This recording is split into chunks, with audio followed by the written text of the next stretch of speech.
Hey everybody, good morning. My name is Carmen Varela and I'm the Director of Disabled Student Services. So I'm pretty new into the job, 6 months. I think many of you might have known my predecessor, Dave Sanfilippo. We can pull that up and then I can just talk about the other stuff I was going to talk about. Yeah, I've been here 6 months. I'm really excited to be here. I've been going across campus, talking to different departments, getting to know people, really kind of figuring out ways to kind of create some awareness on the campus around students with disabilities. And I know today you're talking specifically about mental health. So I'm going to talk a little bit about DSS and what we do, and then I'm going to talk about our CARES team as well, which I think you'll find really important and useful, especially since today's topic is on mental health.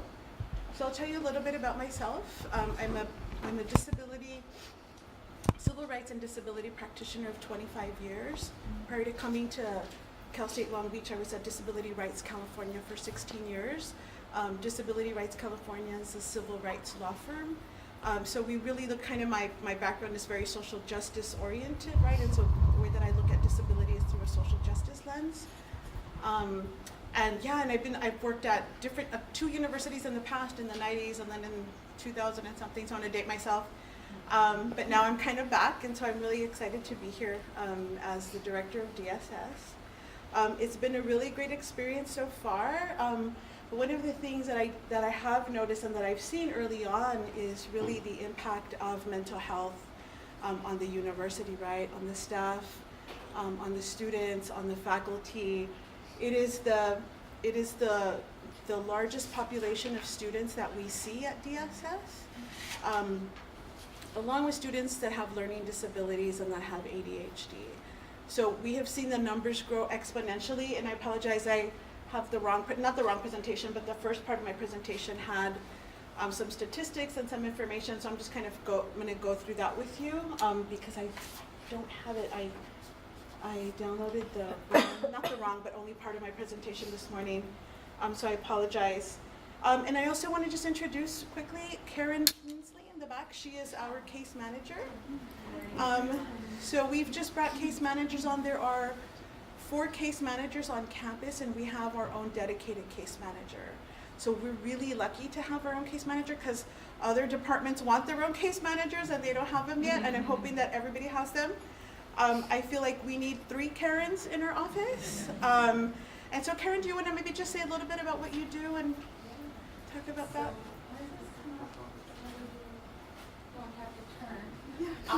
So I've been on campus about 5 years. I started working with the students in the international programs, and that was wonderful, and I miss it. But now I get to work with all students, so I'm happy, just the same. I don't know if it's in here, but I will be emailing out additional resources. I have a sheet on concerns or reasons that you may have with a student and how they relate to a referral for case management. Students do not have to be registered with DSS to work with me or schedule with me. That's one of the benefits. In part, it's because students need help getting the documentation or assessments or evaluations, and so I can help guide them to resources on campus and resources off campus. That's the general information that I want you to walk away from. That how do you contact me? You can call the main office, you can email me, you can do an introduction by email and just let your student know that based on what they commented on or the email that they've sent, maybe you're not sure if it's a CARES report or not, so Carmen will cover that, but just, feel free to reach out at any time. And in addition to that, I just kind of peek through. I know people don't like it when we look at the slides and we're not there yet, but I did it. And so I saw that there's something about de-stressing and how to take care of yourself. So I'm going to also take advantage of this moment to talk about something that we just started on campus. So if you get a notification about the Creative Brainy Society, that's me. So as you get asked to be creative in the work that you do with fewer resources, fewer people, giving more of yourself, it's really important that we come together and take care of ourselves, even if it's only 30 minutes, even if it's, some crafty idea that you think a preschooler might be doing. It's really amazing how that exercises different parts of your brain, helps you take a step back, especially in this time. So that's it for me, and you'll get an email with more. Thanks, Karen. So I've passed out a few handouts. I passed out just our general DSS brochure. I brought a CAPS publication called Assisting the Emotionally Distressed Student for you to read at your leisure. I think it's really great.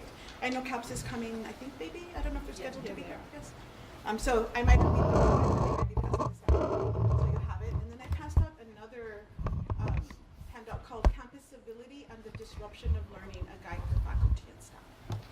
Okay. And so this was from the Dean's website, campus. Okay. So I'm just going to go ahead and start. So I'm going to just kind of read over my presentation the part that I didn't bring. So I just wanted to share with you the mission of DSS. We worked really hard in the last couple of months to redo our mission statement. And this is kind of our mission statement. This is really the core of all of our work at DSS. And so it says, we believe in the inherent strength of diversity. We believe in a barrier-free world and the right to equal access and opportunities. Through advocacy and empowerment, we are committed to helping students build confidence while raising the collective awareness of the campus community about the value of differences. Together, we strive towards sustaining a safe and inclusive educational environment conducive to learning and student success. So that really kind of brings it back for us. This is really where all of our work stems. And so one of the things that I just want to talk about is that oftentimes we talk about diversity on this campus and we don't include students with disabilities, right?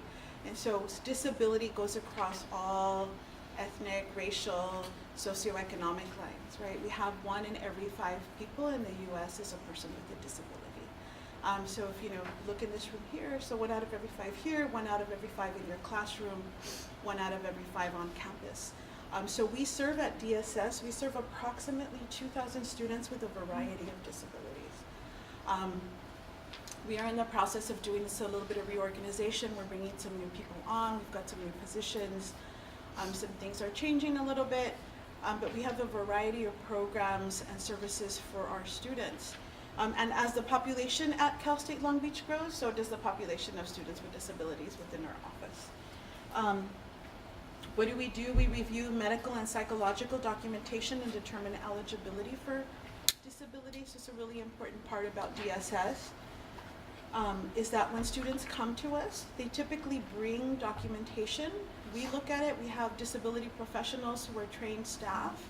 They look at documentation and then they determine how that disability affects the functional limitations of our student. And we do that based on an interactive process with our students, right?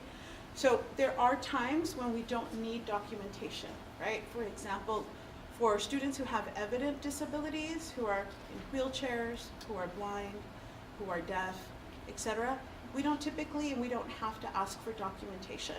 Where it gets a little bit trickier for us is for disabilities that we can't see, right? Such as mental health disabilities, learning disabilities, ADHD. So in those instances, we will require and ask for documentation.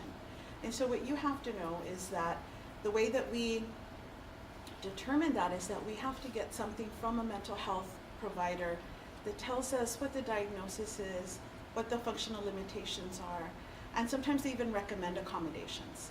But we actually look at the documentation, but we talk to the student, we talk about the history, what they've used in the past, how it affects them, what the learning environment looks like every semester for the students. So what we're doing is being much more methodical. We're looking at every single class that the student has to look at the different components, right?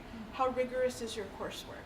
What are you having to do? How are your functional limitations affecting your ability to be successful within the classroom environment, right?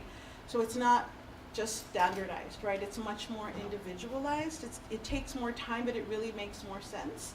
And it's the way that we're supposed to be doing it. So we operate under different laws, the Americans with Disabilities Act, Section 504, Section 508, and then our executive orders here on campus. And so that's what kind of guides our work in kind of all aspects, including the determination of disabilities on campus. I have a question. Sure. To what extent can faculty be consulted given the universe of FERPA 504, ADA?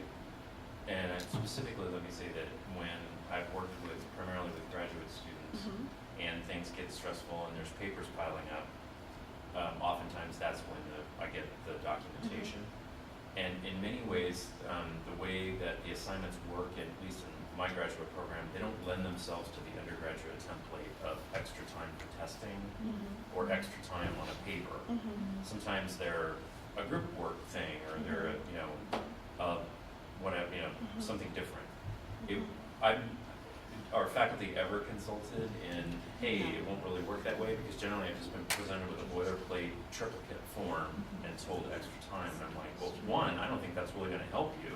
I never say that to the student, but it's just too boilerplate. So that's a great question. So I think that's part of what's changed for us, right? So what we're doing now is we're issuing accommodation letters that are kind of go beyond the scope of like note takers, extra time, etc. So we will consult. I know that my staff is consulting with professors more now. And I think the piece that you should know is that if you have any questions or concerns about an accommodation, you can always call us. We can talk to you, we can explain to you what's happening.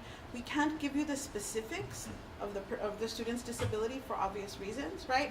But we can talk about the accommodations. And so oftentimes we have accommodations that go beyond kind of the typical accommodations in class, and in those cases we definitely talk to the professors. Like, we will reach out to them, we will talk to them. So me and my staff were meeting quite frequently to talk about accommodations, about issues that come up.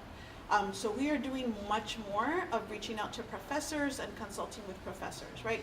So what we're doing now is we're actually looking at the syllabus, right? We're looking at the student syllabus, we're seeing what are the requirements of this course, what do you need to be able to be successful, right? How is your disability, how are your functional limitations gonna, affect or impact you within the learning environment? So we're taking a much more kind of deliberate approach to the provision of accommodations. So I think in the past, it might have been a little bit more boilerplate, but things are changing. So if you see letters and things that you never saw before, it's a good thing, right? And the thing to know too is that at any time during the semester, a student can come to us and say, this is what's happening to me, and as long as they've brought everything that we need to establish disability and the need for accommodations, it could happen in the middle of the semester, it could happen towards the end of the semester, it could happen at any point within the semester. But always feel free to call us. Like, you can ask, so my associate director is Mary Wynn, and then myself. And then you can also ask the student, who have you been working with? And they can give you the name of the disability professional in our office, and you can also call them as well. Okay, so please just feel free to reach out. And we're also working on developing some information for our website for faculty DSS. So there's our website, I think has been the way it is for a really long time. So we're hoping to, in the next year, really revamp that, add resources for faculty, add resources for the campus, etc. Yeah. Do you have a question? Yeah, I just wanted to say first, thank you for what you do and what you're bringing to the department, because I think it is so important, and it's exciting to be a faculty here and see students excel that may otherwise not have come to school. I think you kind of brought that up. That's we're seeing students really being successful that otherwise might not have even attempted college before. So that's really awesome.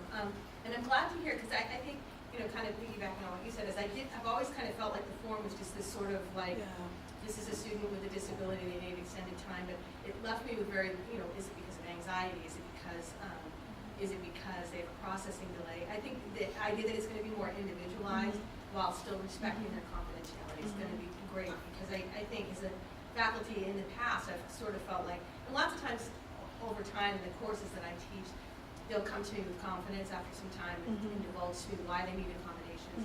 But I think knowing that ahead of time would be really great. To whatever extent you can do that according to the law, but it would be wonderful to be able to be right at the door saying, hey, I understand what you need, and let's talk about that. So you have a little bit more information and something I think a little bit more substantial. And I think that the form that you're talking about is our testing form, which is like the extra time and a half, et cetera, right? So that's a pretty standard form, because typically that's kind of the, what I would call it, kind of the lower threshold of accommodation needs, right? It's like extra time, maybe a distractor-free environment, and I'll give you some examples of our students that use that. Students who have learning disabilities typically use extra time for assignments. Again, they're our second largest group of students on this campus. We assess and we identify learning disabilities within our office. So we have a set of professionals who actually do the assessments, and then they train other grad students to do disability management, and then to also do assessments, et cetera. So we're consistently assessing, identifying, and then bringing those students into our office. So students with learning disabilities, sometimes students who have anxiety or anxiety disorders, right? That's another kind of one of the largest population of mental health disabilities that we see on this campus. And so they're the ones that oftentimes need a distractive-free environment. They might need some extra time. And then we also have, so we have rooms that we put students in, and then we have proctors, right? So our testing rooms have closed circuit cameras, so we're watching them all the time. We have proctors who come around and check on the students. We take their backpacks, they can't have their phones. You know, whatever you say on the form, calculator, pencil, Scantron, that's all we give the student, et cetera. So yeah, and I think the really important piece to think about is that without these accommodations, really many of our students would not be successful, right? So kind of as a practitioner scholar in my research, what I've found is there's some really large disparities in terms of educational attainment for students with disabilities, and specifically students of color with disabilities, right? And so as an HSI and a campus that has a large majority of students of color on this campus, when you think about the intersection of disability and race and educational attainment, you see those rates compounded, right? And so we see those educational attainment rates at a much lower rate. And so what that translates into national rate, higher rates of unemployment, underemployment, and then we see kind of lower quality of life. And so I think really kind of the work that we do here as an institution, getting our young people ready really kind of goes beyond, right, kind of into our world, into our community, and really helping people kind of live their best lives. So yeah, did you have another question? I'm sorry, didn't suggest it. Sure. Thanks for being here. Yes, absolutely. So Carmen, I think what might be helpful for faculty members, sort of speaking to the step-by-step process. Sure. So let's assume I start my new semester and I have a student with a disability in my class. I don't know the student has a disability. How would I find out, and how do I know? Because the accommodations for tests are just one thing. Yes. But typically you want to be proactive and set up your class or person. And pedagogy, that's what I was trying to get at, is Exactly. pedagogy. So how For would you instance, I have no advise people, tests. and how should they know what to do? Yeah. So if you suspect that you have a student with a disability, you're saying if you don't. Let's assume you don't know. You You're don't coming know. in fresh and you've got a group of 30 students in your class. So would DSS give you a heads up in advance that there is somebody who may have Yes. panic episodes, or So we would not give you that level of detail, right? So if a student requires an accommodation, you will get something from our office, whether it's a testing form, whether it's a letter for a specific accommodation. For example, I had a student this semester in the College of Business who couldn't do group presentations. So that's what I was gonna say. Yeah, he Yeah. had some problems with communication. He stuttered. He was like, it was really a bad idea, right? So what we did and what we arranged was that he did the presentation to his professor, and so we had a letter for her that has his name, has his ID, and it specifically tells you what the accommodation is. So what you should know is that if a student requires an accommodation and they've gone through our office, you will get something from us. You should not, and I've told this to College of Business and other colleges, you should not on your own offer to accommodate a student who says, I have a disability, and I'll tell you why. Because if you offer that accommodation and it doesn't work, it's gonna come back to you, right? If the student fails, if something happens, they're gonna come back and say, you didn't accommodate me correctly, right? And out of the goodness of your heart, trying to help a student, right? The student is protected under the ADA, right? But in order for them to receive an accommodation, they have to disclose to somebody. That office is us, right? Then we make the determination. So we bring the student in, we talk to them, determine disability, figure out what accommodations they need, and then we provide them with the letters and the note-taking information and the test-taking forms. Those they have to give to professors, right? Or they're supposed to give to professors. Now, we have some students who will get them, and then they gotta go to class and they don't wanna give them to the professor. At that point, it's really up to them. We've done everything that we can. And it's just like in the real world, right? If you go to a job and you want an accommodation, the only way that you get it is if you disclose. So there's a certain level of disclosure, right?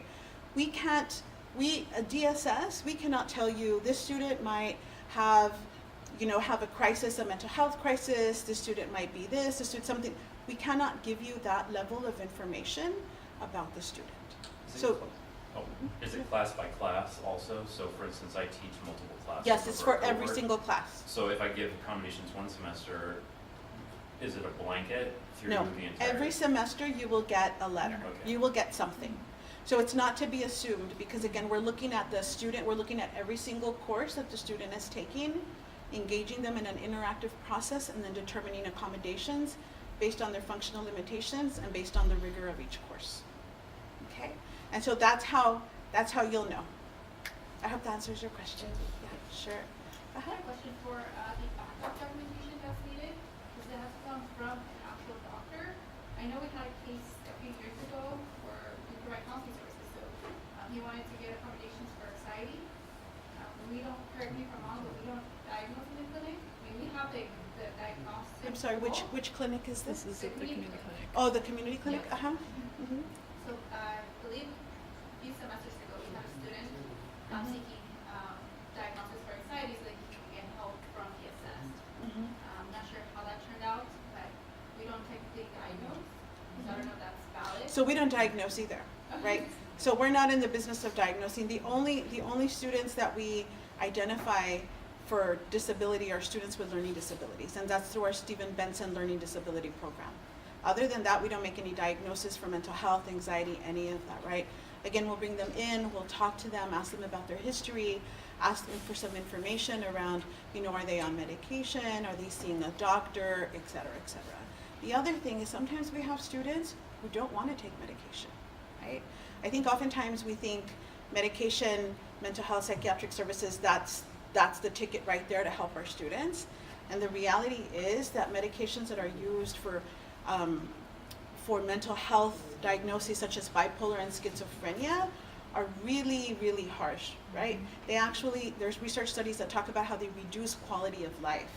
So that's why we see a lot of people who don't take it, and then you kind of see some of those manifestations of the disability. But we also see students who take a more holistic approach about their health, right?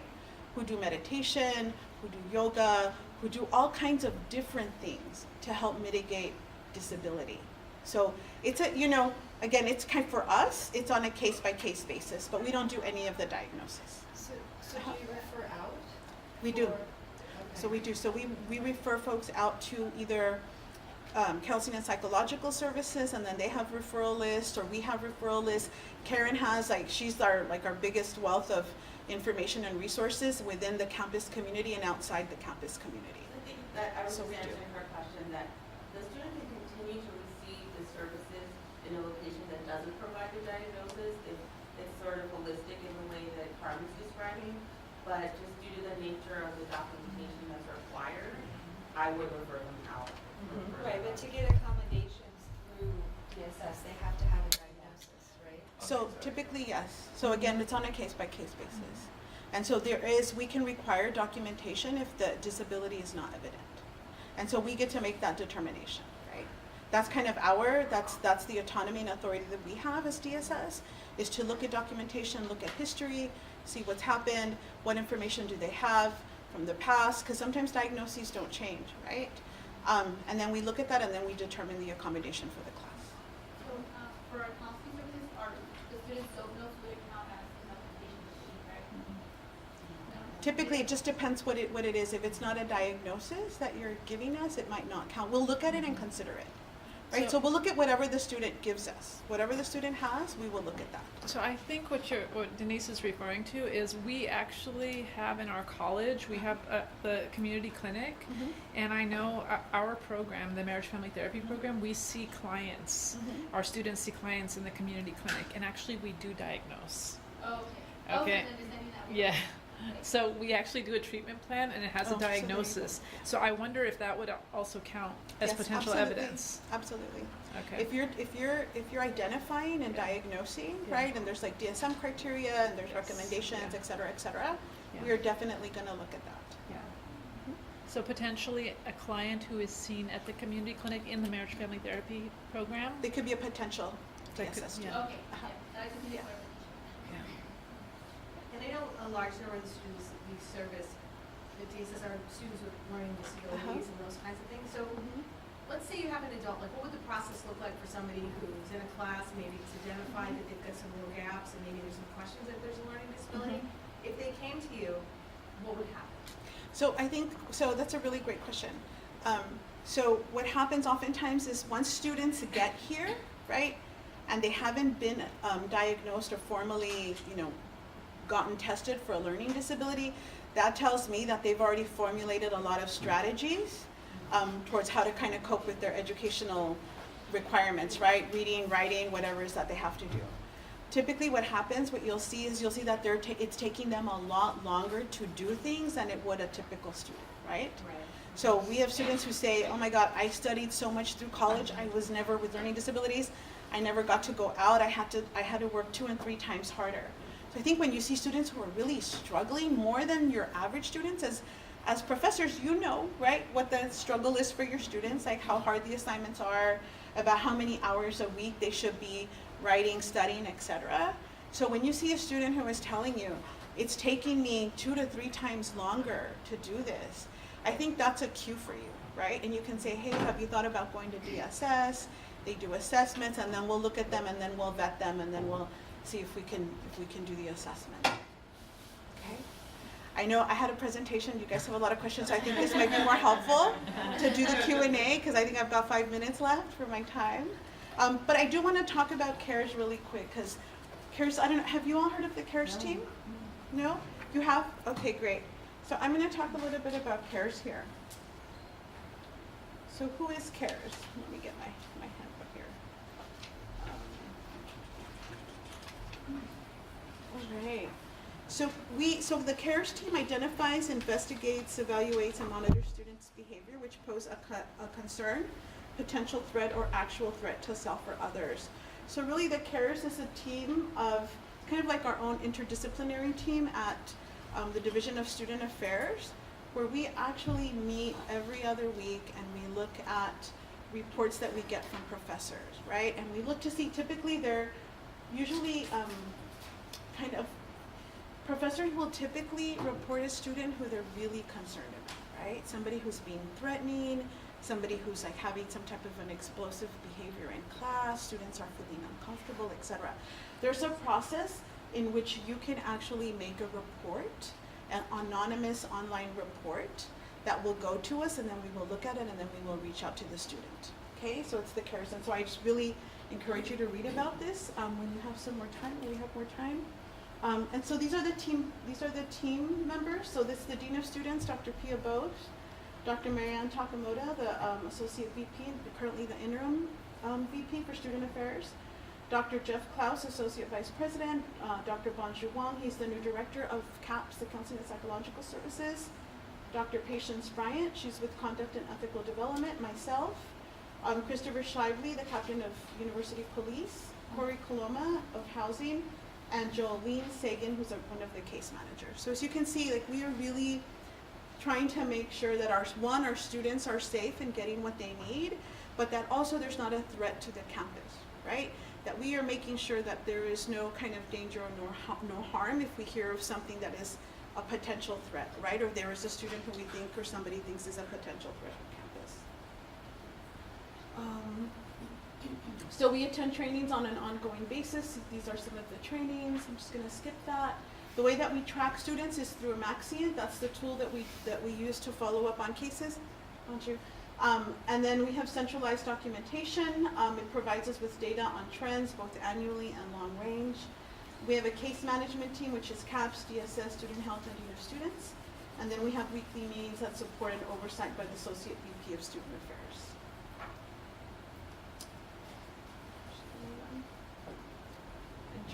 So here you'll see kind of the increase in, these are CARES reports. Okay, so if you'll see in 2016 and 17, we were at 173 and at 160 students reported. And then in fall 2017 and spring 2018, we saw a pretty significant increase. Okay, and so every one of these are, we talk to the student, we call them in, we're like, what's going on? We figure out as a team, what services can we provide this student to get them back to a level where they can actually participate, right? whether it means mental health services outside of campus, mental health services within the campus. Sometimes some of these students are not DSS students, so then they become potential DSS students. If they are DSS students, we call them into DSS. We'll say, hey, you know what's going on, somebody did a report. We don't tell the students who reported, but oftentimes just by the, you know, what the incident is, they'll be able to tell, and most of the time they actually feel better about somebody caring enough to file a report about them, right? That somebody was concerned enough about their health and well-being that they reached out to the CARES team. And I actually emailed my presentation to Vita, so you guys have it. You can send it to everybody. So I didn't bring hard copies, but just so you know. And it's got some live links. There's the online reporting form. And so if you go on there, you can do the anonymous report, okay? Anytime you can do, if you report one time and the student seems okay soon after that, and then something else happens again, you can do a second report, okay? So you can report as many times as you want. The contact office for the Dean of Students, and then again for emergencies. And then after a report has made, we gather information and identify the needs of those impacted. That includes faculty, and that includes other students. We seek the best resolution for all parties involved. Again, we're all kind of really brainstorming, figuring out how can we best support the student. We address the risk of harm to the student and or the campus. We send a notification to the student to meet with the office of the dean or case manager, or as appropriate, sometimes that'll be us. We provide and make referrals for advice. The student's case is discussed at our CARES meetings. And then we develop and implement plans for students, including both immediate and ongoing strategies, and then we establish an ongoing point of contact for the student. So we follow the student, right? They don't just come to CARES and then we talk to them and then they're gone. That's not how it works, right? We have to follow them, we give them a plan, we make sure that they're keeping to the plan, and then when they finally get to a point where we think, okay, things are leveled down, things are good, then we kind of let the student go. We follow up. Follow-up is made with the student, with the reporter, and all the parties impacted. So we also want to make sure faculty is okay, students are okay, whatever staff was involved is okay. We review interventions and implementation throughout the process. So it's an ongoing process. So I passed out some information. The only one that I want to really point out is the red folder on desktops. I know a lot of us don't look at our desktops on the single sign-on, but there's a red folder that has some really important information about how to, how to deal with situations on campus or emergency situations. So I really advise you to look at that when you get a minute. And then that's it, unless anybody has any other questions. I have a question. So Sure. The red folder, is the reporting link, is there, I've gone on the red folder before and I haven't found it very helpful. Oh, okay. But I didn't know about the reporting, that Yeah. you can file a report. So is that in the red folder? I don't think so, but you know what? That's a good idea. So I'm going to look, and if it's not, I'm going to make a suggestion that I get put in there. You just have to Google CARES in all caps on the CSULB website. It'll pop up and there's like a yellow button on the CARES website. But she's saying it should be in the red folder, Yeah, which I it think should. is a Yeah, good it should. idea. Because maybe there's Yeah. some kind of flow chart that could be, Yeah. in the red folder, because, you go through the red folder and I'm like, okay, I've done these things, but Mhm. I guess I'll refer to caps. That's always my Okay. go-to, That's a and really good idea. So, Yeah. okay, all right. Maybe so- like a flow chart, a link. But now you have the link. Like I said, I sent the presentation. So there's a live link in the presentation. You can just click in there and then you could do a report. Uh-huh. I have a question. So, if you, let's say, do an anonymous report and then a student takes that report negatively, let's say they say, how come somebody feels this about me because, I don't know, for whatever reason, maybe there's stigma attached to it or something like that, and then the student wants to know who reported them, do they have a right to know? So we don't typically tell them, but in order for us to address it, we've got to address the behavior in the situation, which kind of lends itself to figuring out what professor it was that did the report, right? So for example, if you do a report and you say, the student did X, Y, and Z in my class, and then we call the student in and say, hey, we understand that X, Y, and Z happened on Friday, and then they're going to be like, wait a minute, they're going to know where it happened, right? Carrie, did you say something? Sure. The reality is that when you frame it like a report, it becomes a negative thing, and the students do feel that you are angry, you are confused,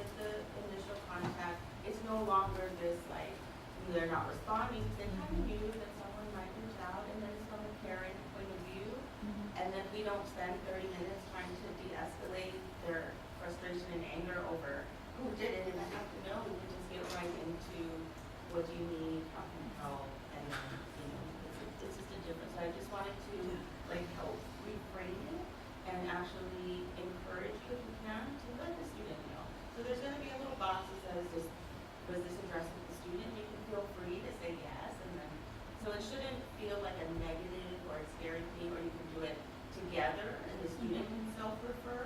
So some students have figured it out. They found that website and they refer as well. Yeah, thanks, Karen. And so that's a really good point. And I think, you know, I want to encourage you to talk to students. I keep hearing this all across campus where people are afraid to approach our students and they don't want to talk to them. I mean, don't approach them and say, what's your disability and what happened and are you on medication, right? But I think just as a, you know, kind of on the human level, which is, are you okay? Like you would to any other person, right?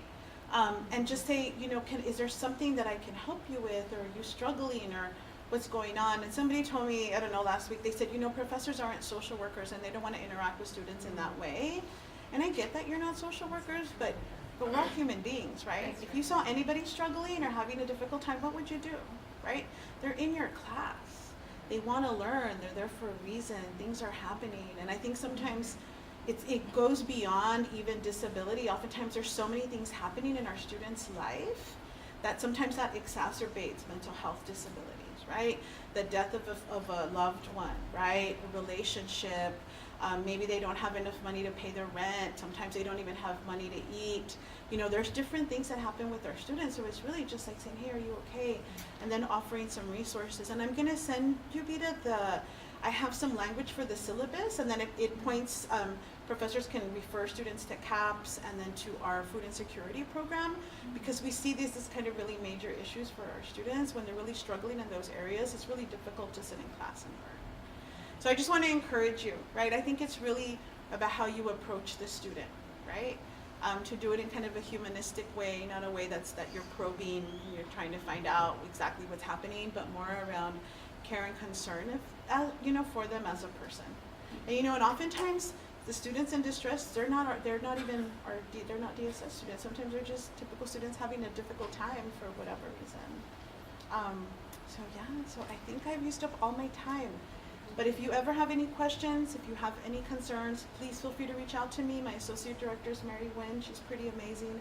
Then you met Karen over there. She's pretty amazing too. And yeah, thank you for having me. Thank you.